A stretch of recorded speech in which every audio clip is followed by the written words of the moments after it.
सभी को नमस्कार। मैं सिर्फ doctor Mohan Bhakar, assistant professor in botany from government girls college Taranagar. आज हम पढ़ेंगे BSc final botany paper third के सिलेबस का इंट्रोडक्शन, ओवरव्यू पूरे सिलेबस का कि पेपर थर्ड में सिलेबस में क्या क्या है।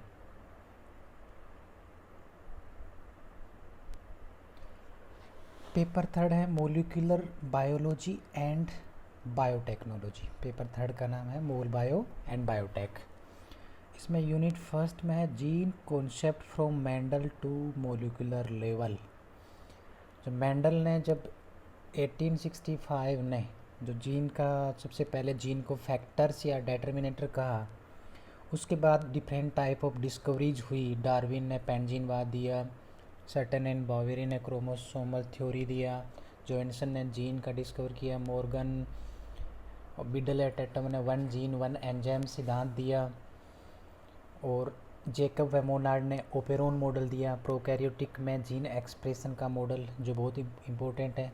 ब्रिटन डेविडसन मॉडल दिया यूकैरियोटिक में जीन एक्सप्रेशन का मॉडल।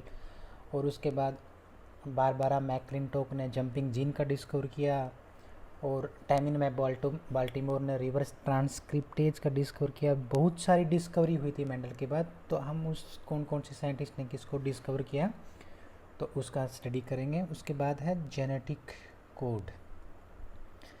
जेनेटिक कोड क्या होता है कि जेनेटिक कोड ट्रिप्लिकेट में होते हैं, जैसे AUG एक जेनेटिक कोड है, इसको स्टार्टिंग कोडोन कहते हैं। और इस प्रकार DNA में जो बेस पेयर का जो अरेंजमेंट होता है ATGC, टोटल 4 न्यूक्लियोटाइड होते हैं। तो अगर 4 न्यूक्लियोटाइड हैं तो 3 का अगर हम कॉम्बिनेशन देखें तो टोटल 64 जेनेटिक कोडोन बनते हैं। उनमें से 61 जेनेटिक कोडोन किसी न किसी एमिनो एसिड को कोड करते हैं, और 3 जेनेटिक कोडोन स्टॉप कोडोन होते हैं, और टोटल एमिनो एसिड होते हैं 20।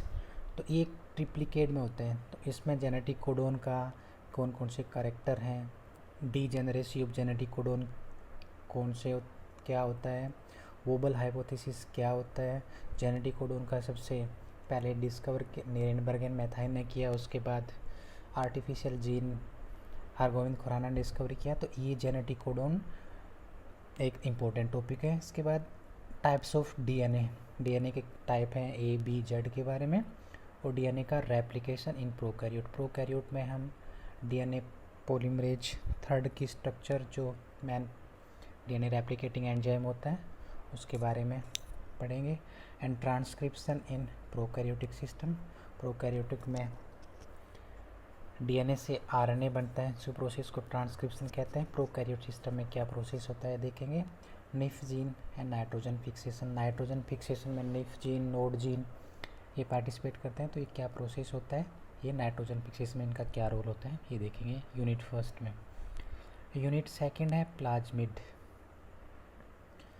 प्लाज्मिड एक्स्ट्रा क्रोमोसोमल डीएनए होता है बैक्टीरिया के अंदर, और उनमें कैपेसिटी होती है एक बैक्टीरिया से दूसरे बैक्टीरिया में ट्रांसफ़र की। तो ये एक बैक्टीरिया से दूसरे बैक्टीरिया में नेचुरल प्रोसेस से एक जीन को दूसरे जीन में ट्रांसफ़र करता है।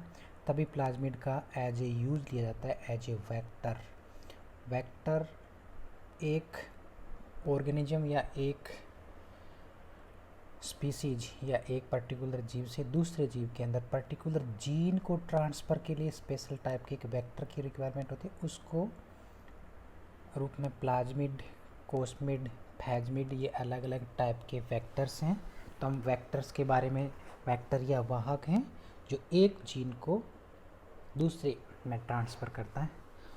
उसके बाद है वेक्टर्स के बारे में पूरा पढ़ेंगे। वेक्टर के क्या क्या कैरेक्टरिस्टिक फीचर होते हैं वेक्टर के अंदर। ओरिजिन और एप्लीकेशन, पर्टिकुलर रेस्ट्रिक्शन साइट होनी चाहिए, और ओरिजिन ऑफ एप्लीकेशन साइट होनी चाहिए, मार्कर जीन होनी चाहिए, साइज भी कम होना चाहिए ताकि फॉरेन जीन अच्छी साइज की फॉरेन जीन इसमें इंक्लूड हो सके। तो ये कैरेक्टर होते हैं प्लाज्मिड, फैज्मिड, कोसमिड, ये सारे वेक्टर हैं। वेक्टर के बारे में देखेंगे। इसके बाद principle of genetic engineering and recombinant DNA technology. Recombinant DNA technology RDT बहुत एक इम्पोर्टेंट प्रोसेस है। ऐसा डीएनए जो रिकॉम्बिनेंट हो, जिसमें फॉरेन जीन या फॉरेन पार्ट इंक्लूड हो जाए, तो वो डीएनए रिकॉम्बिनेंट डीएनए कहलाता है। और जिस टेक्नोलॉजी के थ्रू वो बनता है, ये टेक्नोलॉजी रिकॉम्बिनेंट डीएनए टेक्नोलॉजी कहते हैं। इसमें किसी फॉरेन जीन ऑफ इंटरेस्ट या फॉरेन जीन को दूसरे जो जीन है डीएनए उसके साथ इंक्लूड किया जाता है। एक बार इंक्लूड होने के बाद वो डीएनए अब रिकॉम्बिनेंट डीएनए कहलाता है। और इससे जीन ट्रांसफ़र या पर्टिकुलर जो जीन ऑफ इंटरेस्ट है, जो जीन की कुछ अलग क्वालिटी की जीन होती हैं, अच्छी क्वालिटी की जीन होती हैं, उनको दूसरे स्पीसीज के जीनों में इंटीग्रेट करके रिकॉम्बिनेंट डीएनए टेक्नोलॉजी के थ्रू हम यूज करते हैं। Tools of genetic engineering. Genetic engineering के लिए कौन कौन सी टूल्स की रिक्वायरमेंट होती है? इसमें एक तो है PCR, gene sequencing, restriction enzyme, genomic library. PCR है पॉलीमरेज चेन रिएक्शन। इसमें एक पर्टिकुलर जीन का पार्ट है, उसको एम्पलीफाई किया जाता है, जो हमें जीन ऑफ इंटरेस्ट हो। हमें एक पूरे जीनोमिक डीएनए में से पर्टिकुलर ही जीन या एक पर्टिकुलर पार्ट को ही हमें एम्पलीफाई करना है। इसके लिए हम पॉलीमरेज चेन रिएक्शन यूज करते हैं। जीन सीक्वेंसिंग बहुत इंपॉर्टेंट है। जब तक जीन सीक्वेंसिंग का पता नहीं होगा तो न तो वेक्टर की सीक्वेंस पता होगी, न जीन ऑफ इंटरेस्ट की सीक्वेंस पता होगी। फिर एडिटिंग, रेस्ट्रिक्शन और ये जो रिकॉम्बिनेंट डीएनए टेक्नोलॉजी है वो बिना जीन सीक्वेंसिंग के पॉसिबल नहीं है। तो जीन सीक्वेंसिंग के लिए सेंगर मेथड है, डाइडिऑक्सी मेथड, ये सीक्वेंसिंग की मेथड है, ये देखेंगे। इसके बाद restriction enzyme. Restriction endonuclease enzyme वो एंजाइम होते हैं जो डीएनए को एक पर्टिकुलर सीक्वेंस पे काटते हैं और उसके बाद पर्टिकुलर सीक्वेंस पे काटने का हमें पता होती है कि ये पर्टिकुलर सीक्वेंस हो, यहाँ पर काटेंगे। तो बिना रेस्ट्रिक्शन एंडोन्यूक्लियस एंजाइम के रिकॉम्बिनेंट डीएनए टेक्नोलॉजी की कल्पना करना भी मुश्किल है, क्योंकि हमें पर्टिकुलर जगह पे काटना है और उसके बाद पर्टिकुलर जगह पे हमें फॉरेन जीन या फॉरेन पार्ट को इंक्लूड करना है। तो हमें उसकी सीक्वेंस पता होनी चाहिए और पर्टिकुलर सीक्वेंस पे पर्टिकुलर कट करने वाला रेस्ट्रिक्शन एंजाइम भी हमें पता होना चाहिए। तो रेस्ट्रिक्शन एंडोन्यूक्लियस एंजाइम 3 टाइप के होते हैं, फर्स्ट, सेकंड, थर्ड। इनकी अलग अलग प्रॉपर्टी होती हैं। सेकंड स्पेसिफिक होते हैं, कुछ नॉन स्पेसिफिक होते हैं। तो ये अलग अलग टाइप के होते हैं restriction endonuclease enzyme. Genomic library, एक पर्टिकुलर स्पीसीज में टोटल जो जितने जीन हैं उनको एक लाइब्रेरी के रूप में स्टोर करना और पूरा उनका डाटाबेस तैयार करना जीनोमिक लाइब्रेरी कहलाती है। तो ये unit first and unit second है मोल बायो के। अब यूनिट थर्ड में हम देखेंगे। यूनिट थर्ड है interaction and expression of transgene BT toxin या ट्रांसजेनिक प्लांट। एक पर्टिकुलर फॉरेन जीन को किसी दूसरे प्लांट में ट्रांसफ़र करना और उसके बाद उसका एक्सप्रेशन देखना। जैसे बीटी टॉक्सिन, जो बीटी कॉटन है तो उसमें बेसिलस थुरेनजेनेसिस बैक्टीरिया से एक पर्टिकुलर बीटी जीन को वहाँ से आइसोलेट करके और कॉटन के जीनोम के साथ उसको इंटीग्रेट किया और उसके बाद उस जीन का एक्सप्रेशन से पर्टिकुलर जो उनके ग्रास होपर थे तो उनकी डेथ के लिए रेस्पॉन्सिबल था बीटी टॉक्सिन। तो इस प्रकार से फॉरेन जीन को किसी दूसरे प्लांट के जीनोम में इंटीग्रेट करना और उसके बाद उसको ट्रांसजेनिक प्लांट बनाना और उसके बाद उस पर्टिकुलर जो फॉरेन जीन है उसके एक्सप्रेशन को देखना, ये प्रोसेस है ट्रांसजेनिक प्लांट में। उसके बाद method of gene transfer in higher plant. Method gene transfer के method, vector mediate gene transfer, ये बहुत ही इम्पोर्टेंट है। वेक्टर मीडिएट जीन ट्रांसफ़र में एग्रोबैक्टीरियम ट्यूमिफेसिएंस जो एक नेचुरल जेनेटिक इंजीनियर है, एग्रोबैक्टीरियम बैक्टीरिया, उसके अंदर एक प्लाज्मिड होता है। प्लाज्मिड मैंने पहले बताया था कि मैन जीनोमिक डीएनए के अलावा छोटा सा एक्स्ट्रा क्रोमोसोमल पार्ट होता है जो उस पर्टिकुलर बैक्टीरिया की ग्रोथ के लिए नेसेसरी नहीं होता, लेकिन कुछ एक्स्ट्रा क्वालिटी या जीन होती हैं जो उसकी सर्वाइवलिटी के लिए या उसके कुछ अडेप्टेशन के लिए होती हैं। तो एग्रोबैक्टीरियम ट्यूमिफेसिएंस के अंदर एक टीआई प्लाज्मिड होता है और इस टीआई प्लाज्मिड में एक पार्ट होता है जिसको टीडीएनए कहते हैं, और ये बैक्टीरिया अपने टीडीएनए को प्लांट के जीनोम के साथ इंटीग्रेट कर देता है और उससे प्लांट में क्राउन गॉल डिजीज होती है। कुछ प्लांट की ग्रोथ उस पर्टिकुलर पार्ट में ज़्यादा होती है, कुछ ग्रोथ स्टिमुलेटिंग हार्मोन की सिक्रीशन से, और पर्टिकुलर जगह पे क्राउन गॉल बन जाता है। तो इस डिजीज़ को क्राउन गॉल डिजीज़ कहते हैं और ये एग्रोबैक्टीरियम ट्यूमिफेसिएंस के कारण होता है। तो इस बैक्टीरिया का प्लाज्मिड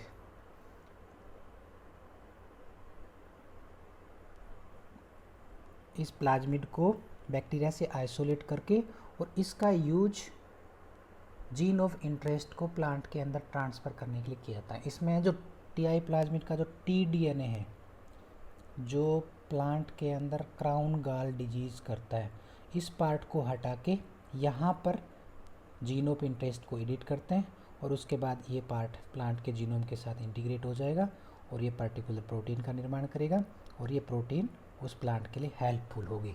टीडीएनए वाला पार्ट तो हार्मफुल है जो क्राउन गॉल डिजीज़ करता है, लेकिन टीडीएनए को हटा के उसकी जगह हम जीन ऑफ इंटरेस्ट से एडिट करते हैं।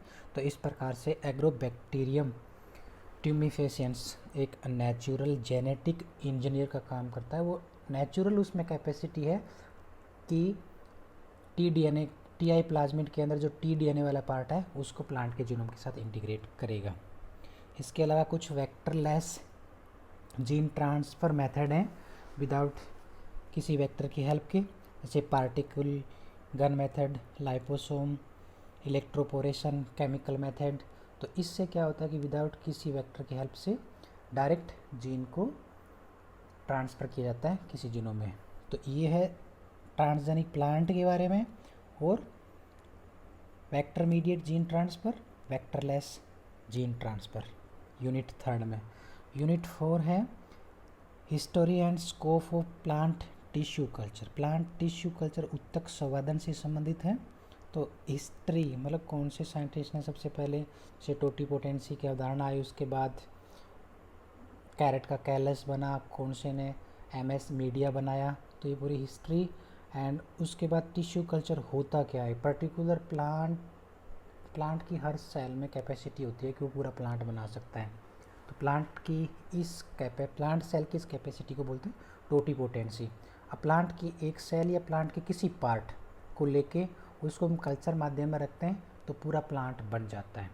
तो जिस भी पार्ट को लेते हैं वो एक्सप्लांट कहलाता है, चाहे सिंगल सेल लें या फिर कोई प्रोटोप्लाज्म लें या कोई टिश्यू लें। तो और उसको culture medium MS medium use किया था टिश्यू कल्चर में, और अलग टाइप के भी मीडियम होते हैं। Basic techniques and tools of tissue culture. Tissue culture method के लिए हमें क्या क्या रिक्वायरमेंट है, इसमें लेमिनार एयर फ्लो की रिक्वायरमेंट होती है, ऑटोक्लेव की रिक्वायरमेंट होती है, हमें स्टरलाइजेशन करना पड़ता है, और किसी प्रकार का इन्फेक्शन न हो, इन्फेक्शन से बचाने के लिए हमें autoclave, different type of laminar air flow, different type of sterilization method use किया जाता है। तो इस पूरी प्रोसेस जो है टिश्यू कल्चर की, वो पूरी प्रोसेस के बारे में देखेंगे। Brief amount of protoplast culture and protoplast fusion. एक प्लांट की एक सेल जिसमें सेल वाल होता है, सेल वाल को हटाने के बाद जो साइटोप्लाज्म या प्रोटोप्लास्ट जो रहता है तो उसको बोलते हैं प्रोटोप्लास्ट। और उस प्रोटोप्लास्ट को हम कल्चर मीडियम में रखें और उससे हम पूरा प्लांट ग्रो कराते हैं। तो इस प्रकार का कल्चर प्रोटोप्लास्ट कल्चर कहलाता है। और दो अलग अलग सेल के प्रोटोप्लास्ट को फ्यूज करा के हाइब्रिड एंड साइब्रिड बनाए जाते हैं। तो इस प्रकार के मेथड को बोलते हैं प्रोटोप्लास्ट फ्यूजन। तो प्रोटोप्लास्ट कल्चर, प्रोटोप्लास्ट फ्यूजन ये टिश्यू कल्चर मेथड की एक एप्लीकेशन है जो प्लांट इंट्रास्पेसिफिक या इंटरस्पेसिफिक फ्यूजन में भी हेल्प करते हैं और प्लांट सर्वाइव भी होते हैं टिश्यू कल्चर मेथड के थ्रू।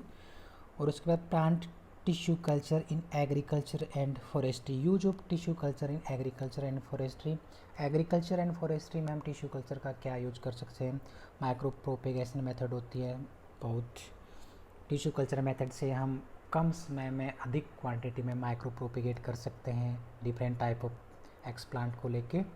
और डिफरेंट टाइप ऑफ एप्लीकेशन होते हैं टिश्यू कल्चर का in agriculture and forestry field में।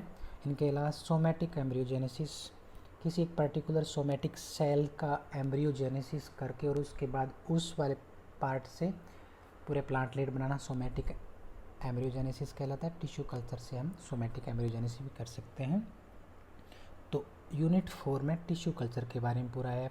Tissue culture techniques, basic tools, क्या क्या रिक्वायरमेंट होती है, लेबोरेटरी में क्या क्या आपके पास होना चाहिए, प्रोटोप्लास्ट कल्चर, इनके अलावा सेल सस्पेंशन, कैलस कैसा बनता है, कौन से हार्मोन का, ऑक्सिन का क्या रोल होता है, जिबरेलिन का क्या रोल, साइटोकाइनिन का क्या रोल होता है, ऑक्सिन साइटोकाइनिन का रेशियो क्या डिसाइड करता है, सूट कैसे बनता है, रूट कैसे बनता है, प्लांटलेट हार्डनिंग, प्लांट जो हार्डनिंग प्रोसेस क्या है, और ग्रीन हाउस कंडीशन क्या है। तो इस पूरी प्रोसेस को हम टिश्यू कल्चर, उसके बाद उसका application agriculture and forestry part field में, माइक्रो प्रोपेगेशन, सोमेटिक एम्ब्रियोजेनेसिस, ये पूरा प्रोसेस हम यूनिट 4 के तहत पढ़ेंगे। इसके बाद यूनिट 5 है plant tissue culture in industry. Use of tissue culture method in industry, secondary plant product. Tissue culture method का यूज हम इंडस्ट्री में कैसे करते हैं और उनसे प्लांट के सेकेंडरी मेटाबोलाइट हैं उनका कैसे का प्रोडक्शन किया जाता है। Definition, types and use of alkaloids factor affecting production of secondary product in culture grown in bioreactor fermenter. तो use of tissue culture in industry field, secondary plant product को बनाने में हम टिश्यू कल्चर का कैसे मेथड करेंगे, ये हम यूनिट 5 में देखेंगे। तो बीएससी फाइनल बॉटनी का पेपर 3 जो मोलिकुलर बायोलॉजी एंड बायोटेक है, इसमें पहली 3 यूनिट मोल बायो से है, चौथे unit tissue culture and 5th unit जो particular use of tissue culture in biotech, मतलब लिविंग ऑर्गेनिज्म का टेक्निक्स की हेल्प से कैसे हम ह्यूमन स्पीसीज़ के लिए हम काम कर सकते हैं। तो बायोटेक का हमें इसमें स्टडी करते हैं। तो ये है 5 unit mol bio and biotech paper 3 BSc final botany. इन सभी टॉपिक को हम विस्तृत से अलग अलग वीडियो में देखेंगे और यहाँ पर हमने सिर्फ ओवरव्यू देखा है इस पूरे पेपर 3 का सिलेबस का। Thank you.